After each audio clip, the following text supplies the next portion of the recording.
Good morning, Fantasy Bay. Mike Williams here with another Week 14 game preview. And today we're going to be going over the Rams versus Seahawks. Let's get it started. So the over-under for this game is 47 points, and the spread is -1 Rams, probably because they're at home. We're going to start with those Rams. Jared Goff. I told y'all that he was going to have a good game last week.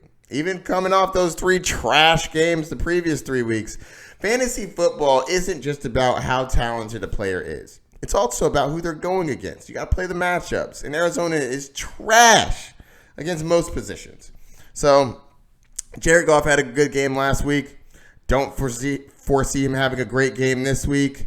I have him outside of my top 12. I mean, he's a matchup-based starter. In a good matchup, he's a great start. In an okay matchup, he's a meh start. You don't want a meh start in the playoffs. It's the playoffs. Playoffs? Yeah, you don't want to deal with that. That being said, his weapons. You can fire up Cooper Kupp.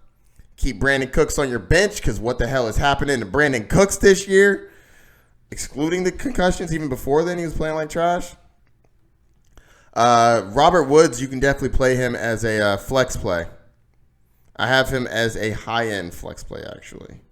The Seahawks are middle of the pack against the wide receiver, so they don't scare you. Todd Gurley, I'm obviously playing him. I have him as a running back, too. Oh, how the mighty have fallen.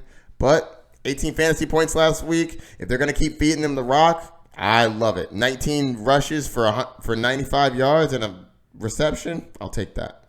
They need to get him more involved in the passing game, though. Sean McVay, what are you doing?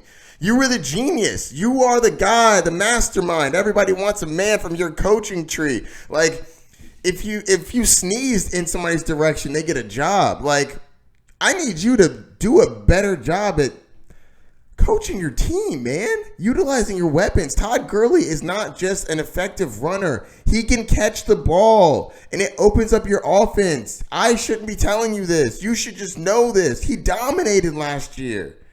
And not just because he was more talented than everybody else. It's also because your play schemes got him the ball in open spaces. That's what you want to do. You want to get him involved in open spaces so he has some room to maneuver. He doesn't just have to punch it up the middle every time. Sorry, if you can't tell, I have Todd Gurley in a league or two, and I'm just wondering what the hell's going on, man. I believe the tight end is out this week. Tyler Higbee will be substituting in for him. I think he has a solid game. The Seahawks do not like to guard the tight end either, just like Arizona didn't. So if you need him, fire him up. I'm not starting the Rams defense against Russell Wilson. No, thank you. Hard pass on that. All right, Russell Wilson is a beast. He's a monster. I love Russell Wilson, and I think that he has a solid game this week.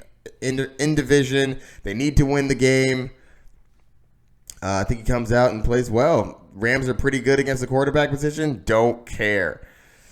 All right, so, man, Tyler Lockett, bro, had a very, very, very rough game. A rough game, like, he really didn't do anything.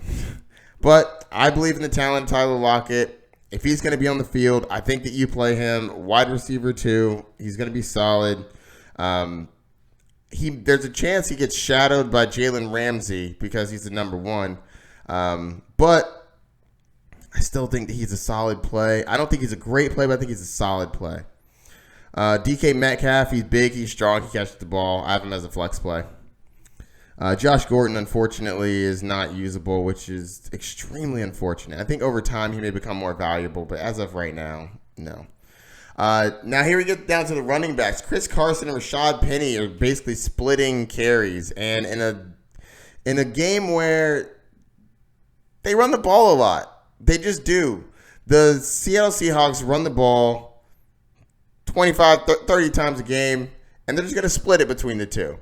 And I'm kind of fine with that because I think Chris Carson is still the number 1, but I think Rashad Penny is starting to fight his way into flex consideration. So I have Chris Carson as a low-end running back 2, and I have Rashad Penny as a flex option. I think they're both solid plays, though. The Rams are middle of the pack against the running back position. They don't scare you. Jacob Hollister, I think that he's a good pickup for now, but I also think that he is a good pickup for the future because in a week or two, he plays Arizona. And I don't know if you know this, but they're terrible against the tight end. It is notorious to be bad against the tight end for the Arizona Cardinals. So I pick him up for the future if you got an extra spot. And that's going to do it, Fantasy Bay. If you have any questions, hit me up. Don't forget to like and subscribe. Check out my social media down below. And good luck this week. Peace.